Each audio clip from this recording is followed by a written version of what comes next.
सबके जीवन में ऐसा प्रसंग अवश्य आता है कि सत्य कहने का निश्चय होता है हृदय में, किंतु मुख से सत्य निकल नहीं पाता। कोई भय मन को घेर लेता है।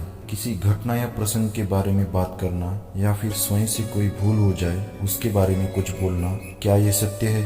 नहीं, ये तो केवल तथ्य है। अर्थात जैसा हुआ था वैसा केवल बोल देना सामान्य सी बात है, किंतु कभी कभी उस तथ्य को बोलते हुए भी भय लगता है। कदाचित किसी दूसरे की भावना का विचार आता है मन में, दूसरे को दुख होगा, यह भय भी शब्दों को रोकता है। तो ये सत्य क्या है? क्या हमने कभी विचार किया है? जब भय रहते हुए भी कोई तथ्य बोलता है तो वो सत्य कहलाता है। वास्तव में सत्य कुछ और नहीं, केवल निर्भयता का दूसरा नाम है।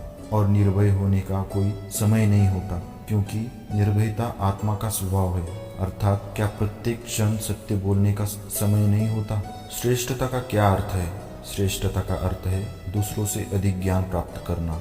अर्थात मूल्य इस बात का नहीं है कि स्वयं कितना ज्ञान प्राप्त किया, मूल्य इस बात का है कि प्राप्त किया हुआ ज्ञान अन्य लोगों से कितना अधिक है। अर्थात श्रेष्ठता की इच्छा ज्ञान प्राप्ति को भी एक स्पर्धा बना देती है, और स्पर्धा में विजय अंतिम कब होती है? कुछ समय के लिए तो श्रेष्ठ बना जा सकता है, किंतु सदा के लिए कोई श्रेष्ठ नहीं रह पाता। फिर वही असंतोष, पीड़ा और संघर्ष जन्म लेता है। किंतु श्रेष्ठ बनने के बदले यदि हम उत्तम बनने का प्रयास करें तो क्या होगा? उत्तम का अर्थ है कि जितना प्राप्त करने योग्य है वह सब प्राप्त करना, किसी से अधिक पाने की इच्छा से नहीं, मात्र आत्मा की तृप्ति हेतु कुछ प्राप्त करना।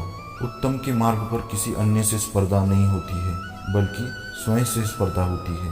अर्थात उत्तम बनने का प्रयत्न करने वाले को देर से ही क्यों ना सारा ज्ञान प्राप्त हो जाता है, बिना प्रयत्न के ही वो श्रेष्ठ बन जाता है। किंतु जो श्रेष्ठ बनने का प्रयत्न करता है वो श्रेष्ठ बने या ना बने, उत्तम कभी नहीं बन पाता।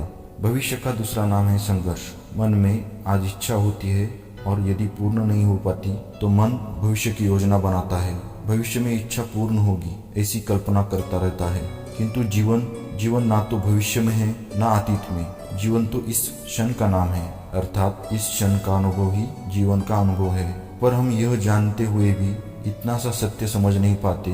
या तो हम बीते हुए समय के स्मरणों को घेर कर बैठे रहते हैं, या फिर आने वाले समय के लिए हम योजनाएं बनाते रहते हैं और जीवन बीत जाता है।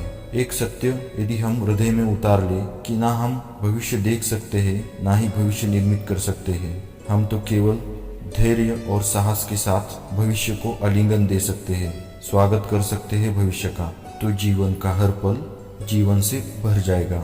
ज्ञान प्राप्ति सदा ही समर्पण से होती है, यह सब जानते हैं, किंतु समर्पण का वास्तविक महत्व क्या है? क्या हमने कभी विचार किया? मनुष्य का मन सदा ही ज्ञान प्राप्ति में विभिन्न बाधाओं को उत्पन्न करता है। कभी किसी अन्य विद्यार्थी से ईर्ष्या हो जाती है, कभी पढ़े हुए पाठों पर संदेह बन जाता है, कभी गुरु द्वारा दिया गया दंड मन को अहंकार से भर देता है। क्या ऐसा नहीं होता? न जाने कैसे कैसे विचार मन को भटकाते रहते हैं, और मन की इसी अयोग्य स्थिति के कारण हम ज्ञान प्राप्त नहीं कर पाते।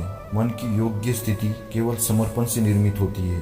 समर्पण मनुष्य के अहंकार का नाश करता है, ईर्ष्या, महत्वाकांक्षा आदि भावनाओं को दूर कर हृदय को शांत करता है और मन को एकाग्र करता है।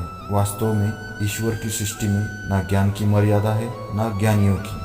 गुरु दत्तात्रेय ने तो गाय और श्वान से भी ज्ञान प्राप्त कर लिया था। अर्थात विषय ब्रह्म ज्ञान का हो या जीवन के ज्ञान का या गुरुकुल में प्राप्त होने वाले ज्ञान का, उसकी प्राप्ति के लिए गुरु से अधिक महत्व है उस गुरु के प्रति हमारा समर्पण। क्या यह सत्य नहीं है? प्रत्येक मनुष्य के जीवन में ऐसा क्षण अवश्य आता है जब सारे स्वप्न, सारी आशाएं, सारे दृश्य ध्वस्त हो जाते हैं, जीवन के सारे आयोजन ही बिखर जाते हैं।